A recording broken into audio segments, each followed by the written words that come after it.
There is a building in the middle of nowhere. Not near a city, not near a town, not near anything that would explain why someone, in the middle of the 1800s, decided to build this. The copper dome alone is 12 stories tall.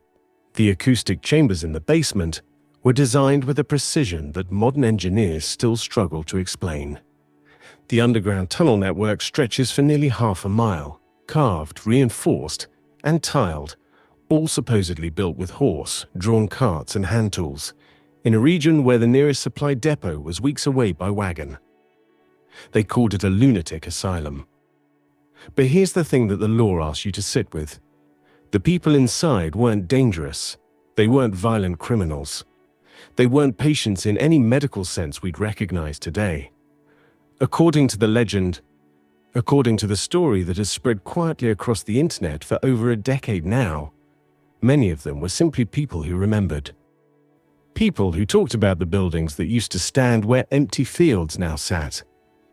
People who described grand marble halls, towers of humming copper lights that required no flame. People who said, "This world is not the original world." And someone decided those people needed to be put somewhere very, very quiet. This is not a history lesson. What I'm about to tell you is a story, an internet legend, a piece of what some people call Tartaria lore, a sprawling, intricate mythology that has been constructed, piece by piece, on forums and YouTube channels and Reddit threads, woven from real architectural anomalies, genuine historical gaps, and a very human instinct that something about the official record doesn't quite add up. Whether you believe any of it is entirely up to you. But by the end of this video, you may find that some of these buildings are very hard to explain away. Let's go back to the beginning. Or rather, to what the law calls the end. According to conventional history, the mid to late 1800s were a period of extraordinary institutional construction across the Western world. Governments, newly flush with industrial wealth and animated by progressive reformist ideals, began building what were called moral treatment facilities, grand campus-style psychiatric hospitals designed to replace the squalid, overcrowded city poorhouses where the mentally ill had previously been warehoused. The Kirkbride Plan was the dominant architectural philosophy. Proposed by Dr. Thomas Story Kirkbride in 1854, it called for large, rambling buildings with long wings fanning out from a central administrative block, designed to let in light, air, and the perceived healing power of structured, beautiful environments. These buildings went up fast. Faster, perhaps, than you might expect. Within a few decades, enormous Gothic and Romanesque campuses had appeared across the United States, Canada, the United Kingdom, Australia, and parts of Eastern Europe, all sharing a striking family resemblance. The official explanation is elegant, a popular architectural philosophy copied by governments eager to appear humane and modern. Patients were admitted, records were kept, staff were hired. And eventually, as the 20th century progressed and these institutions fell out of favor, the buildings were abandoned, their records lost, their tunnels sealed, their copper fittings stripped. A clean story. Tragic, perhaps, but clean. The law doesn't find it clean at all. Let's start with the architecture itself. Because if you look at these buildings, really look at them, something starts to feel wrong. The Traverse City State Hospital in Michigan, the Trans-Allegheny Lunatic Asylum in West Virginia, the Willard Asylum in New York, the Beechworth Lunatic Asylum in Victoria, Australia, the Dundrum Central Criminal Lunatic Asylum in Ireland. Pull up photographs of any of these. Then pull up photographs of train stations, courthouses, and municipal buildings from the same era. Now, try to explain why a facility for the indigent mentally ill in a rural county with a few thousand residents was built with the same grandeur, the same soaring towers, the same ornate copperwork as a European palace. The Western State Hospital in Weston, West Virginia, was constructed beginning in 1858. It sits in a county that, at the time of its construction, had a population of roughly 10,000 people. The main building is 242,000 square feet. Its hand-cut stone masonry, a technique requiring extraordinary skilled labor, is the second largest of its kind in the entire United States. Second only to the Pentagon. The official record says it took nearly 3 decades to complete with 19th century labor and technology. The law asks who taught them to build this and why here. But the architecture is just the beginning. Go deeper, literally, and the anomalies compound. The basement tunnel systems beneath these asylums are the part of the law that its adherents find most difficult to dismiss. Beneath institution after institution, researchers and urban explorers have documented networks of tunnels that are not rough-hewn service corridors. They are finished, tiled, arched with precision brickwork, in some cases wide enough to drive a modern car through. The official explanation is practical. Tunnels allowed staff to transport laundry, food, and coal between buildings during harsh winters without exposure to the elements. Plausible. But the law notices something else. The acoustic properties of these underground spaces are extraordinary. Sound travels through them in ways that seem deliberate, focused, channeled, resonant. Not in the way you design a functional service corridor. In the way you design something meant to do something with sound. And then there are the copper domes. Not every asylum has one, but enough do to constitute what the law calls a pattern. Large, oxidized copper caps crowning the central towers of these institutions. The law's argument is that copper, in the prior civilization's technology, wasn't decorative. It was functional. Part of a system for collecting and distributing what some Tartaria researchers call free energy, atmospheric electricity, harvested through the domes and channeled through the building structure. The asylum administrators, according to this reading, didn't build these features. They inherited them. And then there are the fires. This is the detail the law keeps returning to, the detail that its adherents find too convenient. Institution after institution, across the latter half of the 1800s and into the early 1900s, suffered catastrophic fires that destroyed their administrative records, their original blueprints, their patient intake documents from the earliest years of operation. The Northampton State Hospital in Massachusetts, Penhurst in Pennsylvania, the Athens Lunatic Asylum in Ohio. Fire after fire after fire. Not the buildings themselves, those stone and brick structures often survived, but the paper, the records, the documentation of who was brought there and why in those first founding decades, gone. The law does not believe this was accidental. If you're the kind of person who finds yourself falling down these kinds of rabbit holes, these cracks in the official record, these spaces where history gets quiet and strange, I'd genuinely love for you to subscribe to this channel. We go to these places regularly, and the further in you go, the stranger it gets. Hit the bell so you don't miss where this story leads next. Now, back to the pattern. Here is what the Tartaria law asks you to consider. Not one building, not one region, not one country with a peculiar architectural tradition. All of them.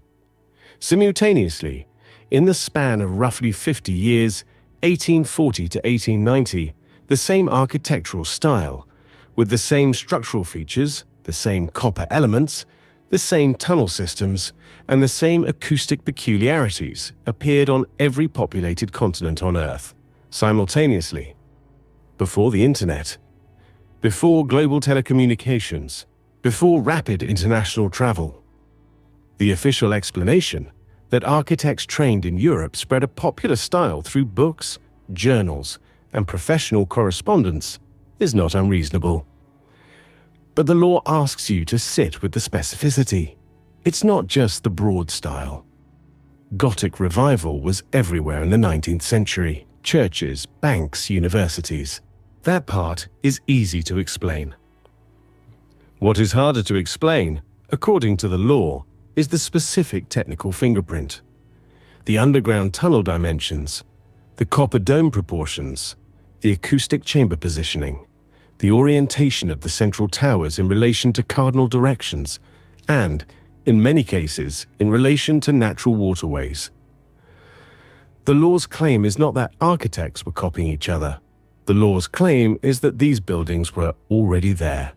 Not all of them, not perfectly intact, but the foundations, the substructures, the underground levels, the bones of something much older, much grander, and much more technologically sophisticated than anything the Victorian era should have been capable of producing. What the 19th century governments did, according to this myth, was not build these institutions. They moved in. They swept out whatever or whoever had been there before. They put up new walls inside older rooms. They added Victorian flourishes to facades that had stood for centuries. And then they needed a reason for these buildings to exist, a purpose. Something that would explain the enormous structures, justify the isolation and the walls, and, crucially, provide a socially sanctioned reason to bring certain kinds of people inside and keep them there. And so, the asylum, the perfect institution. Because who questions what happens inside an asylum? Who listens to the patients? The law has a name for the mechanism. Not a dramatic name. Not a conspiracy thriller name. It calls it simply the silence. And the silence, according to this mythology, operated on several levels simultaneously. The first level was architectural. The buildings themselves enforced silence, the thick stone walls, the isolated rural locations, the locked wards, the underground passages that led nowhere useful from the outside. These were not just practical features of institutional management. They were, the law argues, inherited features of structures that had always been designed to contain something, or someone. The second level was bureaucratic. The admission records from the earliest years of these institutions, when they first opened, when the first patients were brought in, are precisely the documents most consistently destroyed or lost. Not the later records, from the 1890s onward, which in many cases survive in reasonable condition. The early records. The founding cohort, the people who were there first. The law asks, why would you specifically need to erase those names? Unless those names, and the things those people said they remembered, were the whole point. The third level was social. Victorian psychiatric diagnosis was, by modern standards, grotesquely broad. Moral insanity, erotomania, mania of doubt, nymphomania, drapetomania. Conditions defined not by neurological or psychological criteria, but by social unacceptability, by saying things that disturb the people in power. The law's argument is precise here. It doesn't claim every asylum patient was a Tartarian rememberer. It doesn't need to make that claim. It only needs to point out that the system could have been used that way. That there existed, in the 19th century, a fully operational, socially legitimate, geographically distributed infrastructure for taking people who said uncomfortable things about the nature of the world and making them disappear into institutions so isolated, so stigmatized, so deliberately removed from public accountability that nothing they said would ever reach anyone who mattered. The law calls this elegant, horrifyingly elegant. Because you don't need to imprison every person who remembers. You only need to imprison enough of them that everyone else learns to stay quiet. The silence doesn't require universal enforcement. It only requires that the cost of speaking be visible, obvious, undeniable. And what is more undeniable than watching your neighbor, your parent, your teacher, the one who kept talking about the grand halls and the towers of light, loaded into a wagon and driven away to a building with walls 2 feet thick in the middle of empty farmland, from which they will almost certainly never return? You learn, very quickly, what is and is not safe to remember. 2.0 Understand why the law believes the asylums were necessary. You have to understand what the law believes came before. And this is where we leave the realm of architectural anomaly and enter something much more vast. The Tartarian Empire. In the popular lore, in the version that has spread most widely across forums and YouTube and alternate history communities, Tartaria was not simply a nation. It was a civilization. A global civilization predating the one we currently inhabit that stretched across Eurasia, the Americas, Africa, and Australia. A civilization characterized by extraordinary architecture, the grand marble and stone and copper buildings that litter the historical record, officially attributed to whichever local government happened to be in power at the time of their construction. A civilization with a technology fundamentally different from our own, not based on combustion and electrical grids and wires, but on something the law variously calls etheric energy, free energy, or simply the old power. Energy harvested from the atmosphere itself, channeled through copper conductors, focused through acoustic geometries, distributed through the stone and water of the earth. A civilization whose people were, by the law's account, broadly healthy, broadly educated, and broadly aware of their place in a long, continuous history. And then, the event. The law is not unanimous on what the event was. Some versions point to a mud flood, a catastrophic geological upheaval that buried entire cities, swallowed the ground floors of buildings, and reset the physical landscape. The evidence cited buildings all over the world whose ground floors appear to be partially or entirely subterranean, inconsistent with any normal pattern of construction, as if the earth simply rose around them. Other versions speak of a more deliberate catastrophe, a war, a purge, a systematic dismantling of the old infrastructure by a new power that understood, with great clarity, that the old technology had to be destroyed if the new order was to hold. What the versions agree on is the aftermath. A new civilization, our civilization, rose from the ruins, rapidly, suspiciously rapidly, the law notes, given that we are also asked to believe this new civilization was starting from scratch. New governments, new institutions, new histories, freshly printed and freshly established universities by freshly credentialed academics. And scattered across the landscape of this new world, the buildings of the old one, too large to demolish, too well constructed to decay, too numerous to simply ignore. What do you do with the infrastructure of a civilization you've just erased? You repurpose it. You rename it. You give it a new function, a new narrative, a new set of official records. You turn the energy centers into train stations. You turn the free power distribution hubs into municipal bathhouses. You turn the great resonance halls into courthouses and government buildings. And the ones in the most isolated locations, the ones with the most powerful underground systems, the deepest tunnels, the most sophisticated acoustic architecture, those you turn into asylums. Because those are the ones you need to be most careful about. Those are the ones where the old power still hums, faintly, in the walls. Those are the places where a sensitive person, a person who feels things, who remembers things, who lies awake in the old stone rooms and starts to understand something about what they're living inside.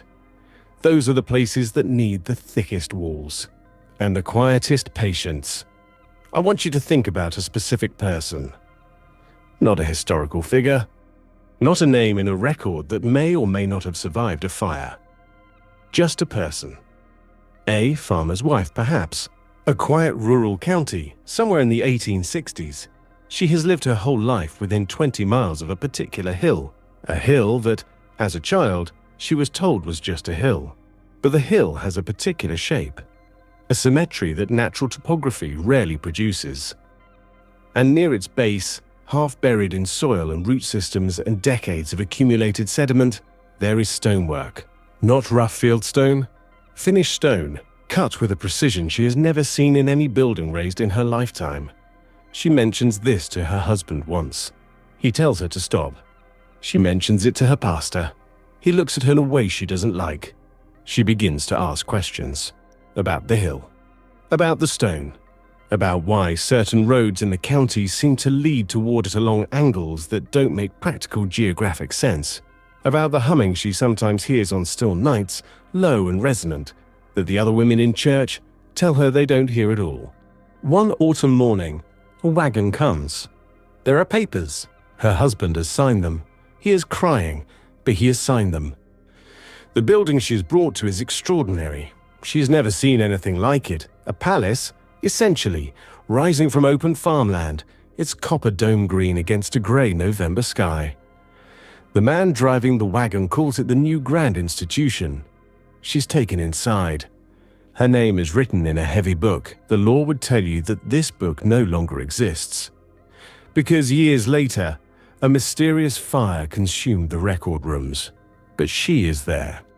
Inside the stone walls, in the finished corridors, in the rooms that are older than the institution, she can feel it. The way the walls hold the sound, the way the basement tunnels seem to breathe, the way that, if she places her hand flat against the stone in certain places, she can feel something almost like a vibration. She isn't confused. She isn't deluded. She is, the law would argue, simply correct, and that, precisely that, is why she cannot be allowed to leave. I want you to hold that image as we move toward the end of this story. Because the law isn't really about architecture. It isn't really about copper domes or mudfloods or the Tartarian Empire. At its core, at the place where it actually lives, in the quiet hours of the night when people stumble across these forums and these videos and something in them goes still and attentive, it's about the terror of knowing something that the world has decided you are not allowed to know. It's about the question of what they do with the people who won't forget. It's about the specific quiet horror of a system so perfectly designed that the very act of perceiving it constitutes grounds for your removal from society. You see the anomaly. You speak about it.